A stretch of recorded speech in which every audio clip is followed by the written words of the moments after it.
Morning, everybody, and welcome to the October edition of the monthly member briefing, your monthly dose of insights, updates, and inspiration from across our incredible business community. Driving in today, it was dark, but fall's in the air. And as fall settles into the big Queen City, we know this is a big time of the year for many of us. From year-end planning to gearing up for holiday commerce, this is when momentum matters the most. And here at the Chamber, we're here to help you keep moving forward. Also, October is also recognized as National Chili Month. More to come on that front. I do want to thank our sponsors, Medical Mutual and Shakely, for their continued support of our monthly briefing. Medical Mutual is our trusted health insurance benefit partner, offering tailored solutions for everybody, from the sole proprietor to the large companies. Shakely is our workers' compensation benefit partner, and we've been partners with Shakely for over 34 years.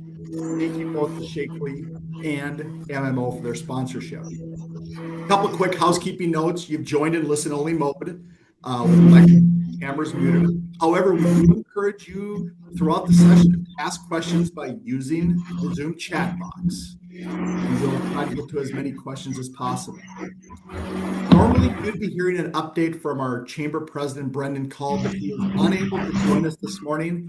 My guest is driving north. He's probably listening to us right now. Brendan, safe travels. In his place, we're grateful to have a trusted leader and a valued partner from within the Chamber stepping in. Please join me in welcoming Tim Ellsbrock, the Region Vice Chair of Fifth Third Bank, who was a longtime supporter of our mission and a champion for growth in our region. Also, Tim serves as the Vice Chair of the Chamber Board of Directors. Tim, thank you for joining us. The mic is yours.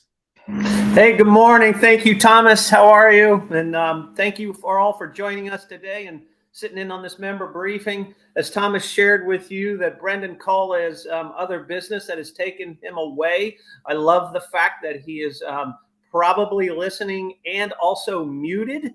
So you get the newer and lesser improved version of Brendan as he goes to meet with Fed Chair Chairman Powell of the Federal Reserve up in Cleveland today. So I'm really glad to be here. I've been long involved with the Chamber, proud graduate of Class 34, big fan of Blink and the work that they do there, and freshly out of the Oktoberfest, which I hope that you all had the opportunity to come down and see Dan or Dick show off his I did. I was there.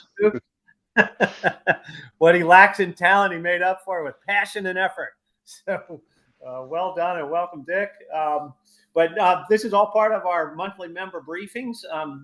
And as you know, one of the core missions of the Chamber is to promote cultural vibrancy as well as growth. And speaking of growth, you may have heard that just this week, Fifth Third had a big announcement about our own growth this week. Announced our acquisition of Comerica Bank, about a $77 billion bank, taking us up to about $288 billion. And while that may not be of great interest to you, it's of great interest to me. I've seen what happens when cities lose their bank headquarters, a headquartered bank, and what that does is it firmly roots us here. It makes us predator, not prey, and that's very good for our local cultural institutions, civic institutions, employment base, and so we're really pleased about that. On these meetings, Brendan will typically give you a rundown of a few things that are occurring, and so I just want to let you know what's on the radar, and it turns out a couple of them are sponsored by Fifth Third Bank. An example of that civic involvement. So coming up on October 20th from 8 to 12 at Memorial Hall is the Regional Business Summit. This summit is perfect for mid-size business executives, owners, entrepreneurs, and it will feature our CEO, Tim Spence, who will speak. And then there will be a panel that I'll appear on with Mel Gravely and Joe Rudemiller from 3CDC, talking about regional economic insights, sustainability, supply chain, access to capital. So if you want to register for this event, there's already about 200 people registered. Again, at Memorial Hall on October 20th from 8 to 12. Register at the Chamber's website. Also, there's the annual Fifth Third Bank Leadership Symposium. And this event is focused on belonging and inclusion. Every year we have a great speaker. It's December 10th at Music Hall. And this year's keynote speaker is Haben Girma, who is the first deaf and blind person to graduate from Harvard Law School. She's overcome a lot of adversity. Her parents fled Sudan, and she was born in Oakland. And she'll talk about her experiences and very insightful. So there'll be about 500 people already registered there. There'll be workshops on topics, so you won't want to miss that. And happy to do that. So we're happy, Fifth Third, to partner with the Chamber on these events. So we've got that housekeeping out of the way, and let's get to the meat of this program. And it's my honor to introduce Dick Williams. Dick's LinkedIn profile simply says baseball, chili, and real estate development. And that's the truth. If you know Dick, he started his career in investment banking with corporate clients, focusing on advising them on real estate matters with Morgan Stanley. Those endeavors took him to New York City, Atlanta, D.C. And like many Cincinnatians, he has boomeranged and come back home, and kind of the model. And you look at what he's done, what a glamorous life. And by that, I mean, he gets to be the GM and head of baseball operations for the Reds, and then moves to another Cincinnati institution as chairman and CEO of Skyline Chili. So really an envious start. Dick and his family live here in Cincinnati, and his wife and 4 kids. And with that, Dick, anything you want to add or left out on those introductory comments? You hit it all. You might have exaggerated on the glamorous part, but good to be here with you. Tim and I go way back. I'm glad Brendan ceded the question asking to you, because I know you'll go easier on me than he would. And I'd like to thank my lighting department for creating that perfect halo. That sun is right behind my head. You could tell I've done a bunch of 8 a.m. Zoom calls from this office. I have, but they were in the summer when the sun was a little higher in the sky. I forgot we are feeling a little touch of fall, so I'll keep trying to block that as we go. Hopefully everybody can see me okay.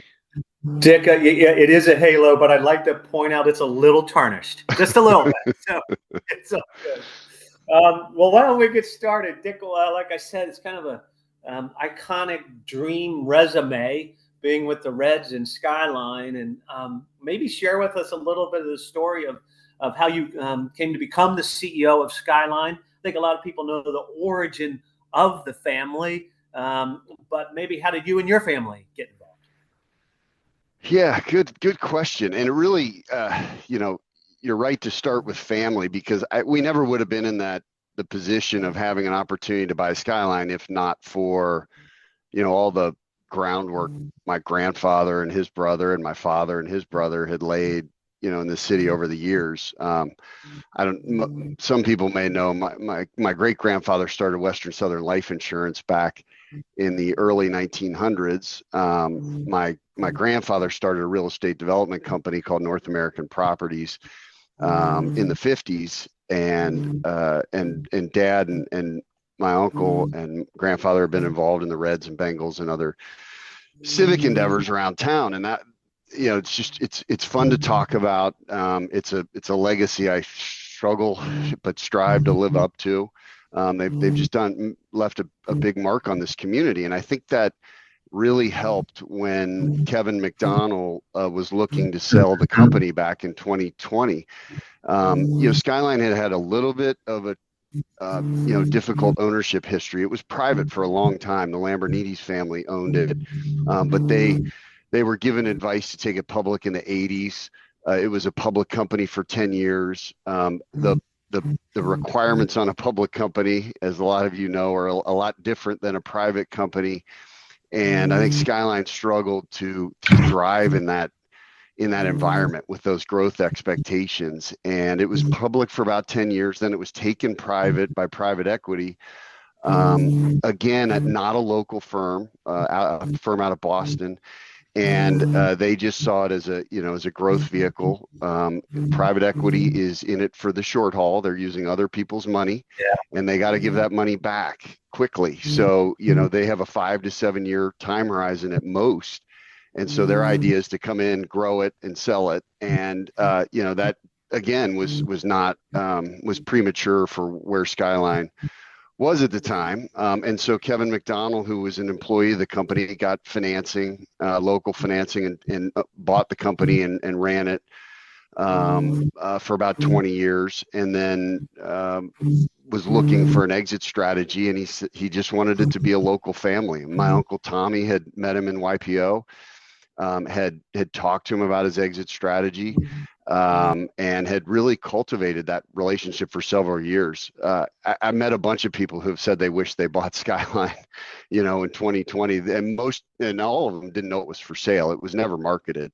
But so, in a long way to answer your question, Tim, I mean, it really was years and years in the making. First by just planting roots in this community and making a difference, civic and business, and then talking to Kevin and really cultivating that personal relationship. So we were there when he was ready to do the deal. My coming here as CEO was not originally part of the plan, but I had left the Reds. We'd been talking to Kevin off and on, didn't know what was going to happen. That was during COVID. But I left the Reds, and right about that time, Kevin decided he was ready to go, and it lined up well that I was able to get involved. Yeah, that's awesome. You mentioned that the company was taken public and then brought back. And from memory, I'm not sure this is right, but there were some struggles or challenges, I think, with exporting the company, not distribution, but the brand geographically, really bound to Cincinnati. And I think now what I have seen in your tenure is really a real reinvigoration or refresh or doing things differently. Can you talk maybe a little bit about that and your North Star? And yeah, I think there's an assumption on a lot of people's parts that fast food restaurants, fast dining, casual, you can just sort of Xerox it and off you go, especially when you have a popular food like Skyline. Our blessing and our curse is the tie we have to the local region. I mean, we are a highly local, regionalized food. Now, that doesn't mean we can't go outside of our area. And we'll talk about how the way I think we need to do it. I think building restaurants, I mean, we've been everywhere from Hilton Head Island to, Washington, D.C. back long before we were involved. And to drop restaurants in those places without a lot of education of the local population, without a critical mass around which you can advertise, is a really difficult strategy. And it basically was why they were unsuccessful and had to close them. Do I think people in those places deserve the right to enjoy Skyline chili, and will they enjoy it? Yeah, absolutely. But it requires a little more than just opening a store somewhere in a big city. They're not going to necessarily find you that way. So we're focused a lot more on advancing the brand. We're opening ourselves up to more people. I'm sure we'll talk about chicken chili at one point, but that has a little more to do with our growth outside of Cincinnati, because we know the people are happy with our core product here. I think it's got a great role here, but it will also open up our ability to go into growth markets. But our digital expansion, our social media presence, our online distribution, our partnerships with Kroger, our retail presence now in 40 states. You can walk into grocery stores, Georgia, California, places like that, and get Skyline off the shelves. That's going to be how we're going to make ourselves known to these new markets. Well, you've certainly broken the mold with innovation and new ideas. And, at the top of my list, a lot of people might want to talk about chicken chili or maybe even the ice cream. but I'm thinking about Skyline for breakfast. And I've had it for breakfast this morning, but it was usually a leftover from the night prior. Maybe talk a little bit about what you're doing at the airport and how that morphed into. Boy, I remember being with you when the news leaked about the ice cream, and I thought, I know your penchant for humor and a prank. I thought it was just that, but it obviously wasn't. So maybe share about, like, I've seen that excitement in you, that passion, that willingness to try. Maybe run us through how that happens, the team behind it. Is it a gut thing? Yeah. Lots to cover there. I mean, obviously we got involved with the brand, and what we saw was an opportunity to invest in it, re-energize it. It wasn't that different from when we got involved with the Reds in 06. It was a very popular brand. It was well known. It was there. It was doing okay, but there was something missing behind the scenes. And with the Reds, it was an investment in technology and evolution of scouting. We got involved the year after Moneyball came out. So we brought a real kind of business-minded approach and a lot of investment in technology, sports science that was missing. And with Skyline, I think we found a very similar situation where they're very focused on the in-restaurant experience. That was our bread and butter for a lot of time, for a long, long time. And they were holding on to that very tightly. An example of that is the refusal to do DoorDash, third-party delivery. They just didn't believe that was appropriate for the Skyline product. I came in and it was like, hey guys, we got to recognize, like, I'm not I don't, think of myself as a consumer of third-party delivery. Like, I like to pick up or eat in if I can, but I'm watching what's happening around me. I'm watching what's happening in society. Like, we're crazy not to do this.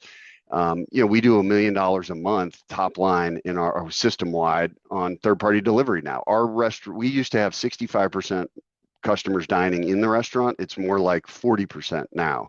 A lot of takeout, a lot of delivery, a lot of drive-through, a lot of catering requests. So we have to, we have to pay attention to that and change. We talk a lot about our one true north, right?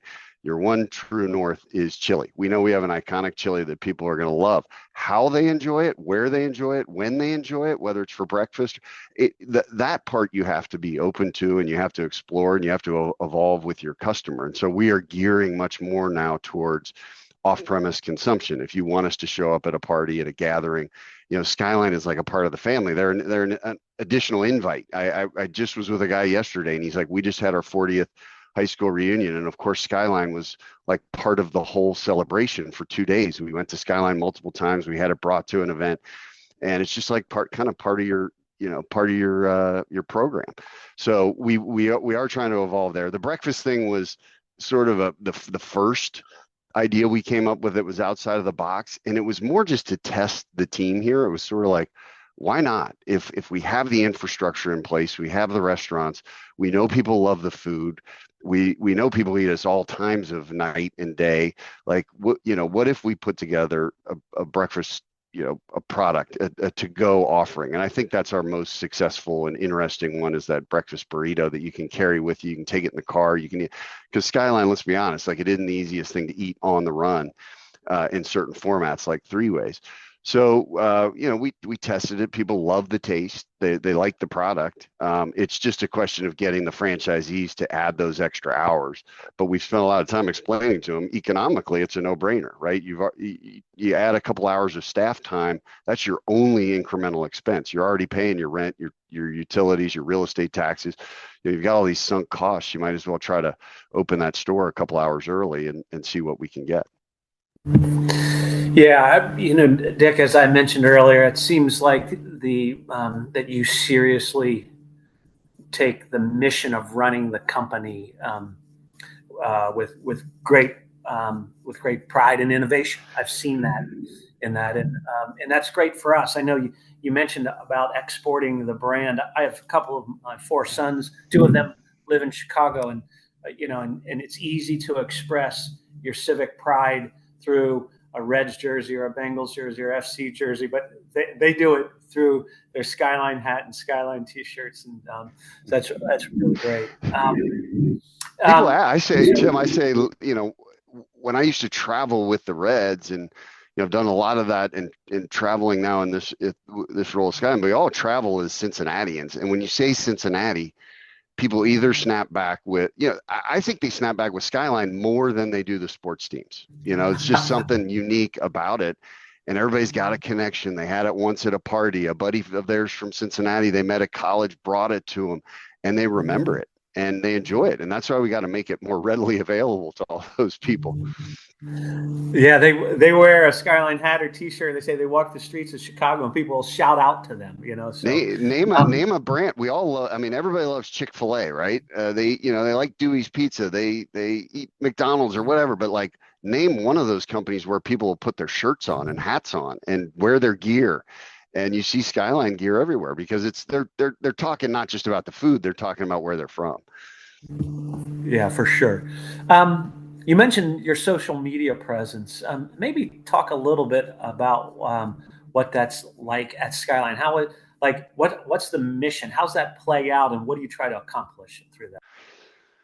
Well, I mean, there's so much you could say about social media, and I really felt like in the 15 years I was with the Reds, I saw a lot of it unfold. Because in the sports world, you went from you woke up and read the Enquirer's article about what happened with the Reds, and that was sort of the one voice that everybody shared and the opinion that everybody got, and it was handed to them, and that was the information they had.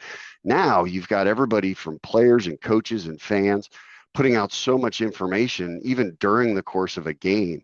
And when I say information, that includes misinformation. It's like a fire hose of data coming at people from a lot of different perspectives. But it's where everybody's going. So you have to be there. You have to be present. You have to be creative. You have to be funny. You have to try to catch people's attention. You have to be informative. And you engage. And the good thing is we have passionate customers, and passionate people like to engage. Sports fans like to engage because they're passionate about sports, and Skyline fans just have fun, whether it's like, I made this at home, this is my recipe at home, or this is my kid at Skyline and look at what funny thing he did. So we've taken that to heart, and it can be a less expensive way of reaching people too, if you can create a lot of sort of grassroots content that captures, people's attention. A lot of the stuff we did with graders, Dewey's Pizza, we're coming out with a collaboration now, our Bengals posts, when you have, even Reds, when you post with a partner and you make it, interesting and fun and unusual, people like to grab onto that and share it, and it puts your product back in top of their mind. So that's a big focus for it. It's a small team, but they're really good at what they do. Yeah, I thought that I don't know if it was great planning by your team or coincidence, but I thought the rolling out of the chicken chili in conjunction with doing the chicken dance at Oktoberfest was just brilliant. Was that brilliance or the intersection of opportunity? All of the above. It really was, people aren't going to believe this, but a year prior, the woman that runs our commissary, who was really driving the product development. So we had all kicked around the idea of an alternative protein and what would make the most sense and what would taste the best and what would be the most interesting to people. And we landed on chicken. It was like, okay, Peter, you got to go make it now. You got to go see. We got to see what it looks like, what it tastes like. And she started making the early versions, and her team has been working on making Skyline chili and tasting Skyline chili literally out of the kettle every day for decades. And when she says, and her team says, this is pretty good, we knew we were onto something. But she said something back in February or March. We were struggling with the timeline, because when you want to launch something of that magnitude, you can pretty much control when it comes out in your restaurants, but we have a big retail presence, and you can't go to Kroger and say, hey, I've got this new product, let's put it on the shelves next week, because their shelf planning, as you can imagine, is done well in advance. And so they do an annual cycle. Occasionally they'll make adjustments mid-year, but we came to them with that idea, and they were like, okay, we could maybe make something happen in the fall, which would be off cycle for us. but we think this is so interesting and so big, we could maybe make it. And we were arguing internally about whether or not we could be ready and what we needed to do to get there, and talk to the franchisees and how are we going to price it and all this stuff. And Peter said, we need to plant a flag in the ground. We need to pick a date and get it done. Why don't you just get it done by Oktoberfest and you do the chicken dance? And that's how we'll launch it. And it was a complete joke. She just meant it like tongue in cheek. And so for a while, it became like a recurring joke in our meetings, like, oh, we got to be ready for the chicken dance. But we had we never talked to anybody about doing the chicken dance. And it wasn't until about a month before that our social media team actually reached out and they figured out that this was a sponsorship opportunity and a partnership that was just like perfect and had to happen, and it was available, and they were excited to have us. And I said, well, if I'm coming, going to come down there and we're going to talk about chicken chili and do a chicken dance, like the Reds are in the playoff hunt, we might be running for a spot. That's like a week before the end of the season. So we got Brent Suter to come up there, who is the most outgoing animated for sure. player on the team, right? And he's from Cincinnati. So yeah, Andy doesn't eat red meat. So he's all in on this chicken chili, loves Skyline, but he was eating beans and rice. Now he's going to go to chicken. And so for all those reasons, it just lined up perfectly. We had a lot of fun. I mean, obviously the dancing was terrible. You were there, you saw it firsthand, but the energy was high. Sure was. Filled with passion. Well done. Yeah. How much coercion did it take by your team to get you to lead the chicken dance, or was that a short trip? I was doing everything I could to pass that buck. I was like, I need to be in the back in the control room, calling the shots. One of you guys is going. We did do a fun contest at our franchise convention, which was in September. And 5 franchisees, we selected them to go up there as sort of backup dancers. So we sort of shared the wealth that way. And I knew if I got too nervous, I was just going to go hide behind Steve Misla or one of those guys. Dick and the Chili Dippers is all dude band. Yeah, that's awesome. You mentioned Kroger. Do you have the hometown discount to be able to get into Kroger? Is that a thing that, because you've got connections in our town is small? I would say we have a really positive partnership with Kroger. I mean, they're looking for stuff that moves off the shelves, and obviously in our market, this tri-state area, Skyline is a big mover for them. They're in the business to make money. They're not in the business to get too friendly with hometown discounts, but we have a mutual partnership that works, and they're really good to us when we have ideas. They see the vision I do, that is like, people like Skyline, but it's been 75 years. Like, let's be creative and give them some other ways to enjoy it. And so we've had them out here to our offices recently to talk about product innovation, to talk about some additional SKUs. One of them that just came out is a shelf stable product. So we're familiar with like for a long time we've had the frozen trays. Well, now we have a shelf stable tray that your kids can take to school lunch in their backpack, and then heat it up whenever they want, or workers can pick it up and take it to the office or whatever, but you don't have to worry about the frozen or the melting or the storing it in the fridge. And that just came out recently, and Kroger's all over that, and that's going to open up the convenience store market. United Dairy Farmers is all over having that in their stores. So it'll make us a lot more available. That's sort of a format innovation. Then there's also like product innovations that we can try. We're doing a collaboration with Dewey's Pizza that's starting now, a Skyline pizza, a particular recipe to Dewey's. But that is frozen pizza in a category, or frozen burritos is something we used to do. We serve burritos in the restaurant, the breakfast burrito.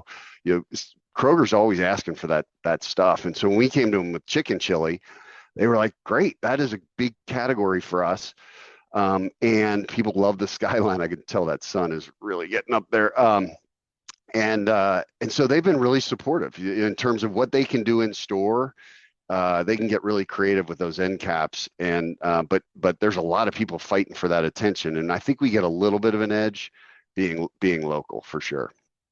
Yeah, well, that's great. It's great to hear how Cincinnati works, and really good to see you improving your posture there, getting this straight up as you can.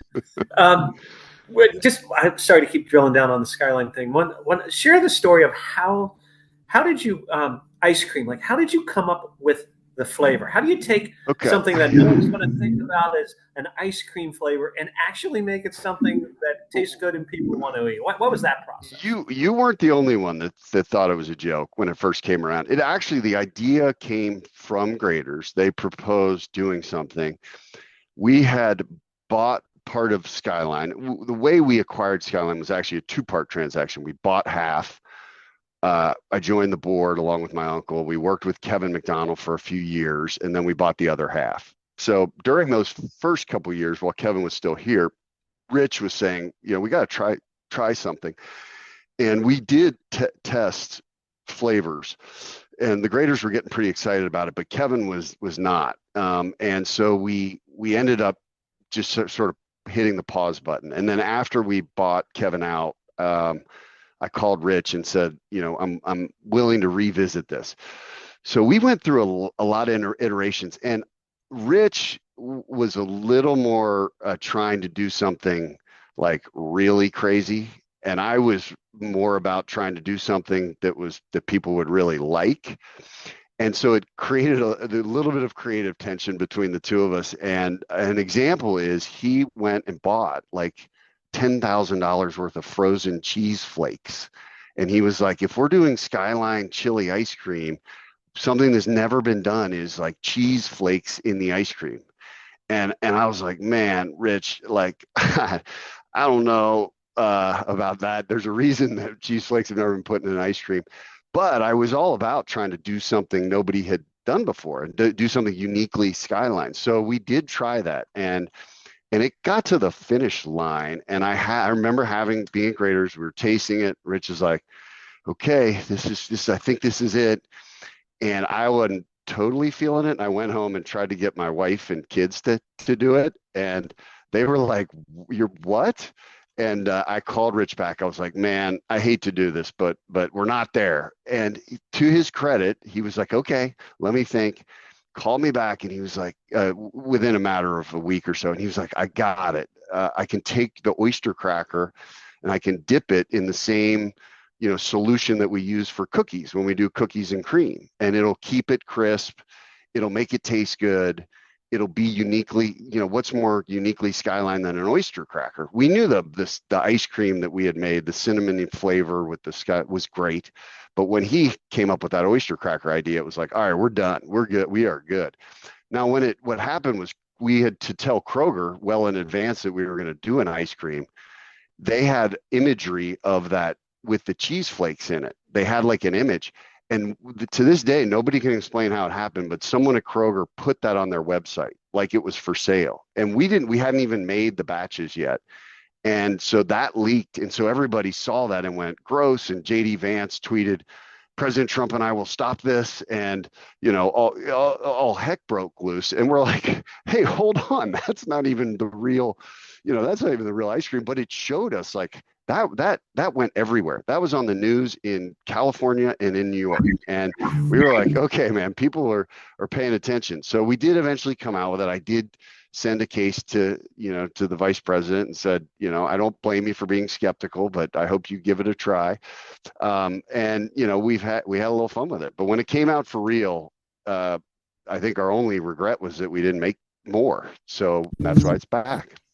Yeah, well, I just chalk that up to marketing genius. Yeah, it really did go viral and testimony to the brand for sure.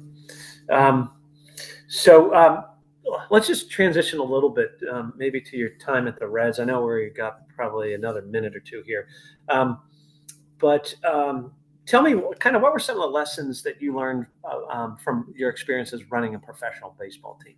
What did you take away from that?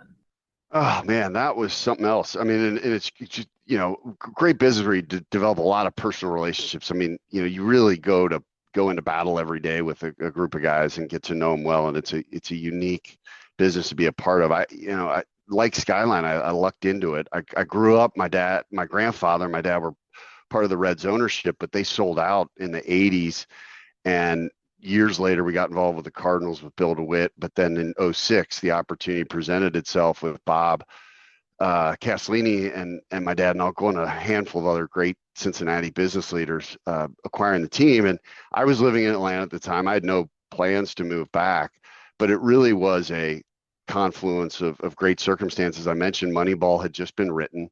Bob and my dad were saying to Phil and I, like, go in there and see what's going on and figure things out. And Phil had an interest in the ticket side, the sales, the business operations, we call it. And I was way more interested in the team side and scouting and development and drafting and international and all that. So we really were on two different sides of the fence. And it was what I enjoyed about it, just like coming into Skyline, was I got to be naive.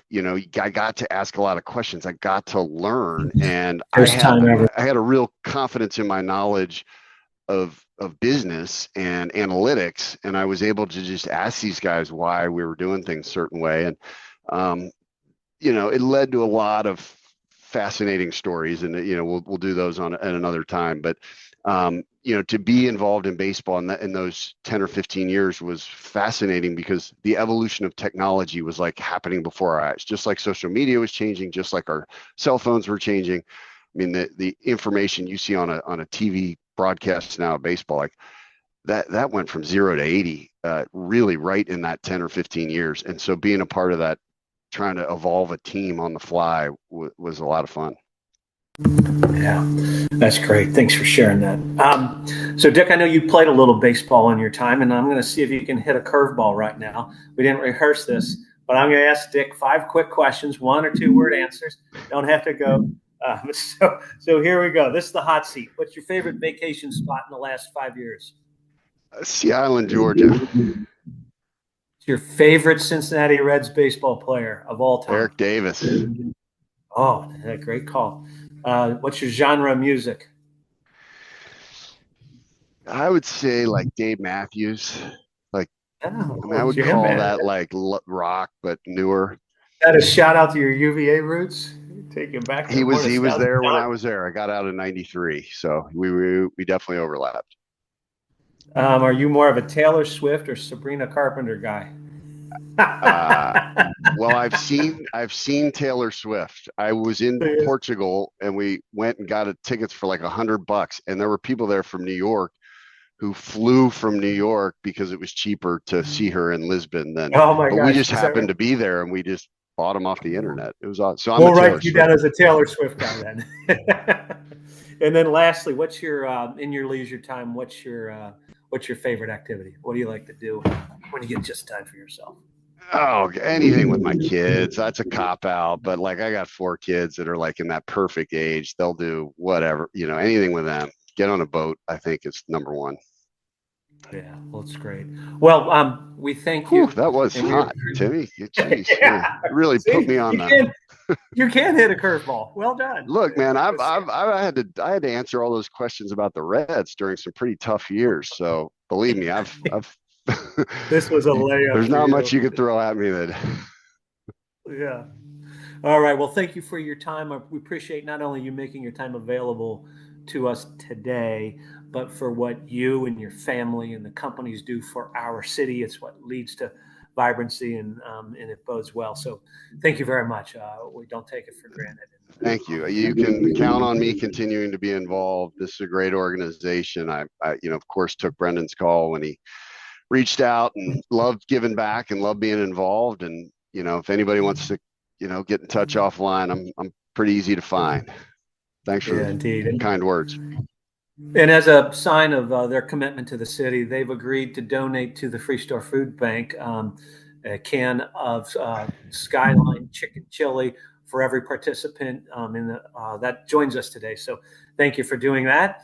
And as well, to close it out, we agreed to give away a set of Bengals bobbleheads to all of those who attend. And there was a random drawing monitored by the good folks at our regional chamber. And the winner is Jesse Cottrell. So, Jesse, congratulations to you. And and you can reach out to at the chamber, and they'll arrange getting them get that to you. So the one again, condition is I don't want to see them for sale on eBay. We had a few people go. They were so hot, popular. People camped out at night to get those, and then I saw a few pop up on eBay. We weren't. That wasn't the intent. We want you to enjoy them, Jesse. Yeah, Jesse, they've been chipped, so don't be careful with them. All right, so with that, I'll hand it back to Thomas, and I'd like to thank all the people at the chamber for the tireless and great work that you do there on behalf of our city. To the team that put on Oktoberfest. I think that venue is fantastic. It showed in the attendance. I thank Skyline again for their support of Oktoberfest, and so that's great. And Thomas, back to you. It's all yours. Thank you so much. Wow, how fun. Thank you so much, Dick, for being our keynote speaker. We appreciate all you do and how you represent our region. Awesome. Thank you so much. Thank you for your time today. Well done. It's my pleasure to introduce Pam Green, the president and CEO at Easter Seals Redwood. Pam joined Easter Seals in 2003 after a dozen years at a Fortune 500 company, and then was named president in 2011. Pam's going to share us more, but Easter Seals Redwood believes in the power of purpose and the power of work, and their goal is to empower children and adults with disabilities, military veterans, and people facing disadvantages to live full and meaningful lives. Pam, I'm not going to throw you any curveballs today, but please tell us more. Well, thank you so much. I have to say, I was so excited that I was going to share time with Dick and Tim. And now I'm like, oh my gosh, what was I thinking? Because I'm not sure how I can match the fun of Skyline Chili. But I do want to just acknowledge, I think there is a wonderful tie because the Williams family has certainly been a leader in our community in sort of an inclusive capital movement to just ensure that our economy works for all its citizens. And I think they've put their money where their mouth is through their investments. And I just am very grateful for the work that the Williams family has done in Cincinnati. And Tim is, I think, maybe one of the luckiest guys in the world because he gets to work with Jeff Korzenik, who's the chief economist at Fifth Third, and truly one of the most engaging experts on workforce issues that I've ever had the privilege to hear. So if you haven't heard Jeff speak, make it a point to see Jeff the next time he's in town with Tim.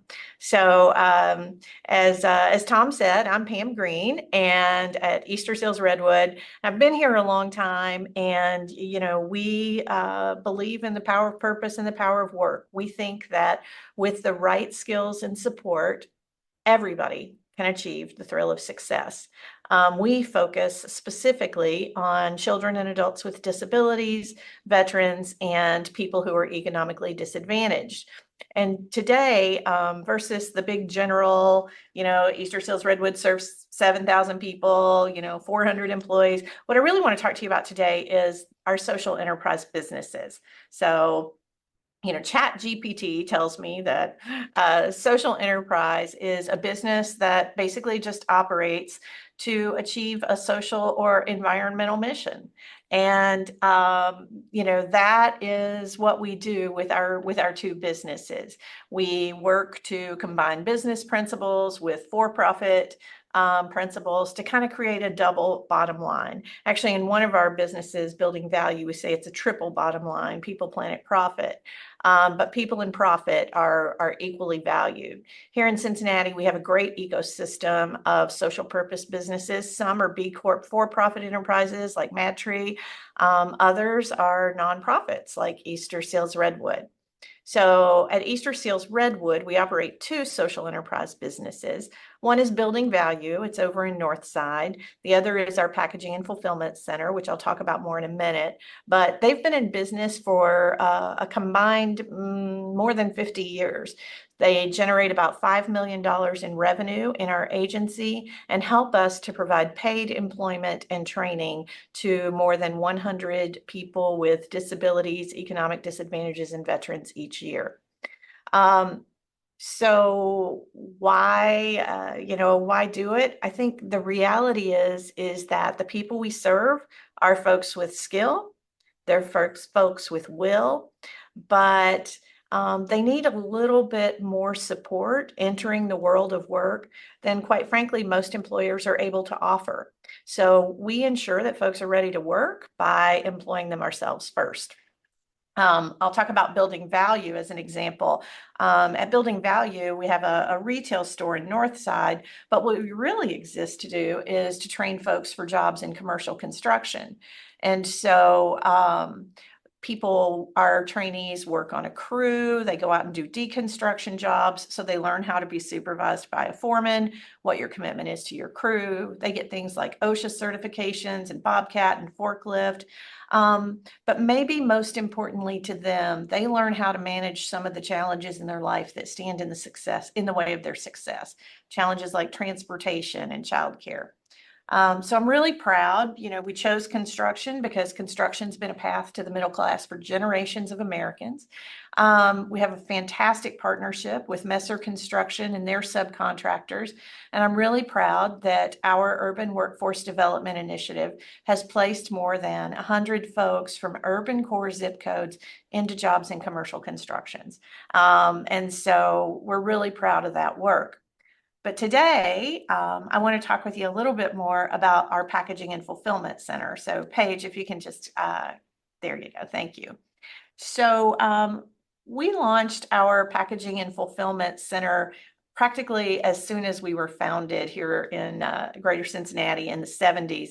It initially only served people with disabilities, and about 15 years ago, we decided we were no longer going to have this be a Medicaid-funded program for people with disabilities. That's similar to Building Value. This would be a social enterprise business that existed solely on sales of services to customers. So today, at our Packaging and Fulfillment Center, we employ about 70 folks across all of the populations that we serve, and they perform assembly, packaging, fulfillment for local, regional, Fortune 500 clients. We're almost exclusively in the clinical trials industry right now, and you can imagine that is pretty regulated, high performance standards. So it's given us some core expertise that we are incredibly proud of. We're this little nonprofit. If you've had a chance to see it, it's pretty impressive. We can do small and large batch orders, complex kitting, ERP software integration, inventory control, logistics support. We have shipped kits. We've produced and shipped more than 1 million kits throughout North and South America, Western Europe. During the pandemic, their biggest customer was Pfizer, so we never closed. Our folks were actually the ones building the test kits for the COVID vaccine. So we've been a part of some really big things, and I'm so proud of our team. A couple of years ago, we decided that we wanted to grow this business, and so we launched a pretty significant expansion of our campus in Walnut Hills. Our friends at the YMCA, Jorge reached out and said, "Hey, we're going to close the Melrose Y, but we want it to remain an asset for our community. And so we will sell you the building for $1." So we said, okay. And if anybody's ever bought a building for $1, it takes a lot more than that to convert a swim and gym facility to an office environment. But what that allowed us to do was expand 2 things. The first is our veterans program. We now have the Clee-Camp Family Military and Veterans Center that you got to come over and see it. It's amazing. But especially it allowed us to expand our Packaging and Fulfillment Center. And so we are, for the first time in more than a decade, in a position where we can actually take on more business. And that's a little bit about what I wanted to talk to you guys about today.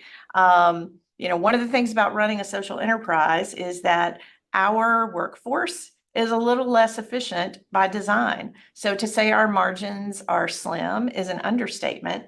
So that means we don't invest a lot in business development and marketing. So I am hoping that I am going to create an army of prospects and potential marketers through this call today. I'll give you an example of like what our social enterprise and packaging fulfillment means in our community. So the person that's pictured here is Denisha, and Denisha came through one of our economic empowerment programs. She was a single mom, and she started working here part-time because she needed some rent assistance. She needed a childcare subsidy. She needed cash assistance. And Denisha was terrified. She'd worked in temporary employment positions before, and she made just enough and worked just long enough that she lost her benefits. And then getting back on benefits when she lost her temporary assignment really put her family at risk. And so this was a woman, I talked about skill and will. This is a woman with skill and with will, but with a lot of fear about what employment might mean to her family's stability.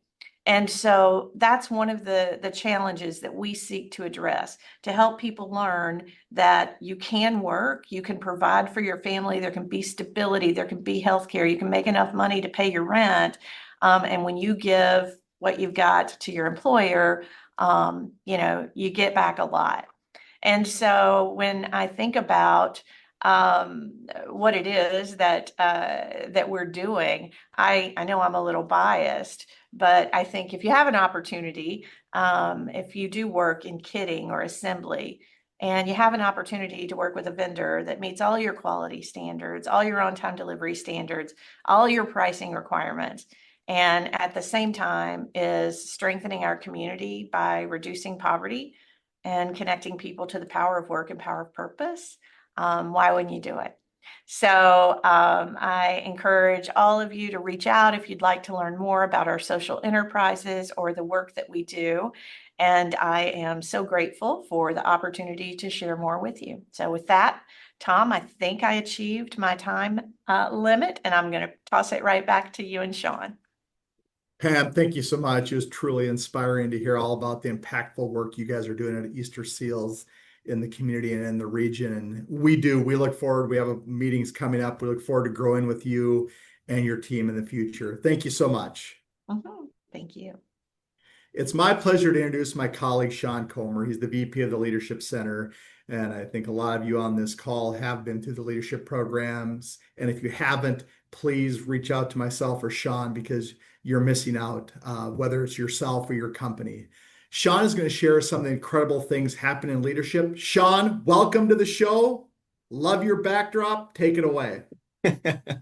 Glad to be here, and glad to be on here on such a good day with so many good friends and graduates of Leadership Cincinnati, Pam and Tim and Dick. I think next year is our 50th anniversary of Leadership Cincinnati, so that's a special class. Might be one for you to think about.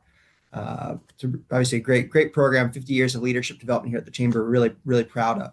So if you're interested in that, certainly right now we have applications open for our Sea Change program and Cincy Next program.